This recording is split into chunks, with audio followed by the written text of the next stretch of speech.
Apakah gue seorang investor yang paling jago? Jawabannya bukan. Apakah gue seorang pengusaha yang paling jago? Jawabannya bukan. Tapi gue tahu apa yang gue lakuin hari ini, itu cuma gue yang bisa ngelakuin, satu-satunya di dunia yang bisa ngelakuin itu cuma gue. Specific knowledge. Specific knowledge, I love that. Gue tahu self awareness-nya apa. Gue sangat strong di attention to detail.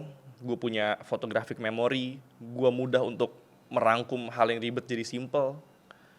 Itu merupakan basis daripada semua yang gue kerjakan. Gue punya systematic thinking. Jadi ketika gue ngelihat suatu bisnis atau suatu perusahaan, gue tuh sangat mudah untuk ngerangkai itu kayak puzzle, kayak main puzzle. Gue punya bakat alami untuk ngelihat pecahan-pecahan data tuh menjadi satu kesatuan yang utuh. Itu self awareness. Gue nggak mencoba untuk jadi programmer. Gue nggak mencoba untuk jadi sesuatu yang bukan diri gue gitu. Jadi when you have self awareness dan lu membentuk, gue pakai bahasanya membentuk, karena gue percaya manusia itu dibentuk, membentuk diri lu ke arah your true self, lu akan punya specific knowledge. Specific knowledge ditambah leverage, ditambah accountability, itu akan memberikan lu kesuksesan yang luar biasa, apalagi di zaman sekarang. Fit, aku yakin gak banyak orang yang tahu specific knowledge-nya, leverage dan accountability kayak lu bilang tadi. Coba kita gali satu persatu dari specific knowledge, leverage dan accountability. Specific knowledge itu adalah satu-satunya hal di dunia ini yang cuma lu bisa lakuin dan orang lain gak bisa. Kalau ditanya, strength-nya Bilal apa? Atau strength-nya David itu apa? Kalau kita aja misalkan komunikasi, marketing, ya semua orang juga punya strength-nya itu.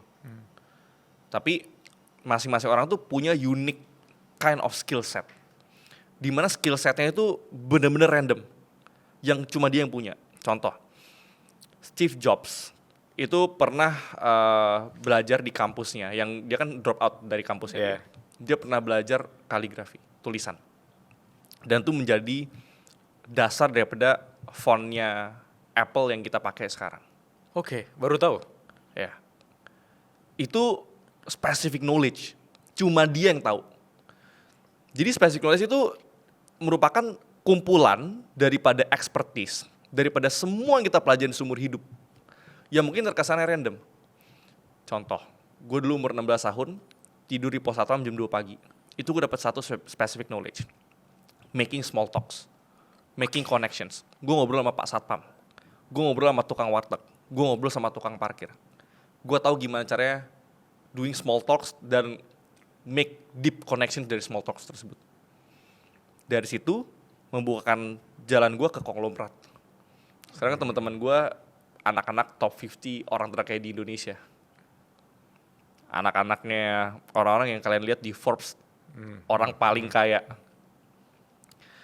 Ilmu itu didapatkan dari, lu bayangin, ngobrol sama satpam, ngobrol sama pedagang warteg yang gelasnya gue pecahin gara-gara gue ngantuk. Jadi very random. Lu mendapatkan ilmu yang sangat random, tapi cuma lu yang punya. Specific knowledge itu nggak bisa diajarin, nggak bisa dipelajarin. Itu cuma bisa didapatkan through experience, through trial and error, atau through apprentice. Makanya di umur 20-an, bekerjalah dengan orang yang lu kagumin. Wow, gue suka tuh. Jangan pernah bekerja untuk uang. Karena gue pun sampai detik ini, atau bahkan sampai umur 30 nanti, gue gak akan pernah menghitung uang gue berapa. Jangan pernah berfokus kepada uang. Fokuslah menjadi versi terbaik diri lu. Jadilah orang yang paling unik sedunia. Jadilah orang yang tidak mungkin tergantikan. Karena value itu salah satu komponen adalah scarcity. Ketika lu gak bisa digantikan, you are one of one. Lu menjadi sangat valuable di dunia ini. Setuju. Leverage. Leverage simpelnya adalah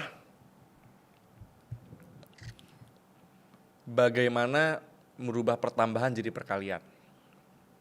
Banyak orang tuh berpikirnya linear. Saya bekerja, naik gaji setiap tahun 10%, gaji saya sekarang 7 juta, tahun depan jadi 8 juta. selesai. Sedangkan hidup ini harus eksponensial. 2 kali 2, 4. Tapi harus langsung 4 kali 4. Jangan ditambah. Leverage itu merupakan faktor kali dalam hidup kita. Leverage orang itu berbeda-beda. Zaman sekarang mungkin yang paling visible adalah konten. Atau AI. Yep. Yang tadinya kita bekerja butuh misalkan 6 jam satu hari untuk mengerjakan satu task, dengan AI kita cuma butuh 1 jam. Ketika kita bisa bekerja apa yang orang lain butuh 6 jam, kita bisa kerjakan dalam 1 jam. Itu merupakan leverage. Karena kita menghemat banyak sekali waktu untuk ngelakuin hal lain yang bisa jadi lebih produktif. Atau konten. Ketika brand-brand besar membutuhkan miliaran untuk bayar KOL, content creator, untuk mencapai suatu campaign objektif tertentu di campaign mereka, kita, content creator, bisa mendapatkan hasil yang serupa dengan modal 0. Itu leverage.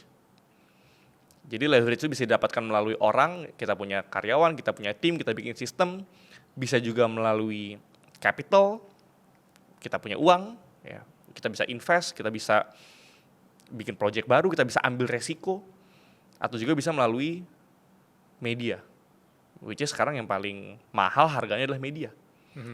Karena zaman dulu orang kaya melalui minyak, hari ini orang kaya melalui atensi. Orang terkaya zaman dulu Rockefeller. Orang terkaya zaman sekarang Elon Musk, karena dia punya followers terbanyak di Twitter. Yep. Tesla itu 0 marketing cost-nya. Mark Zuckerberg, dia penguasa attention dunia. Yang punya TikTok, Jeff Bezos Amazon.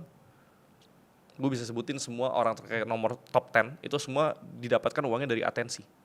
Yes. Lalu, accountability. Accountability adalah kita nyaman untuk mengambil resiko dan integritas. Sebenarnya accountability itu sebenarnya integritas. Integritas adalah kita melakukan apa yang kita omongin. Jadi apa yang kita omongin dan kita lakuin itu nggak berbeda. Karena kalau kita ngomongnya A, kita lakuinnya B, itu namanya nggak punya integritas. Accountability dan integritas ini berhubungan dengan apa? Berhubungan dengan trust and respect. Berhubungan dengan reputasi. Banyak orang bilang, oh saya hidupnya tidak beruntung. Kenapa tidak beruntung? Karena lu adalah orang yang tidak bisa dipercaya orang. Tapi kalau lu sangat kompeten, lalu karakternya sangat bagus, lalu orang sangat percaya, at the end semua opportunity akan datang lewat lu. Akan datang ke lu, ke kita. Tiba-tiba seumur hidup kita jadi beruntung. Yeah. Berarti keberuntungan ada yang memang tidak bisa diciptakan, ada keberuntungan yang bisa diciptakan. Yep. Melalui apa? Salah satu melalui reputasi. Reputasi dibangun melalui apa? Melalui integritas dan accountability. We are who we say we are. Ini sebenarnya kalau gua klip 8 menit aja udah viral sih harusnya. Ini bisa mengalahkan pelajaran-pelajaran di sekolah karena sangat-sangat bagus banget. Gua mau paraphrase dari sisi specific knowledge ya. Ya. Karena gue suka banget ketika lu sangat detail. Even kalau lu ngomong sama Sapam, itu bisa kasih lu proximity untuk ketemu sama anak-anak konglomerat Dan tadi. itu real story. Itu mahal banget proximity itu. Dan kalau lu nggak bisa melihat peluang, ya itu sekedar omongan experience lu ngomong sama Sapam udah gitu. Ya. Itu mahal banget. Yang kedua dari sisi leverage. Orang mungkin nggak sadar kalau setiap bisnis besar, event terbesar di Indonesia, itu dari kacamata leverage. Ya. Ketika kita melihat orang pengen makan adanya GoFood akhirnya. Orang nggak lihat bahwa toko kaset pada tutup adanya Spotify sekarang. Kalau teman-teman di sini mau bikin bisnis atau produk, aku bisa sarankan untuk record apa yang disampaikan oleh David tadi. Ya.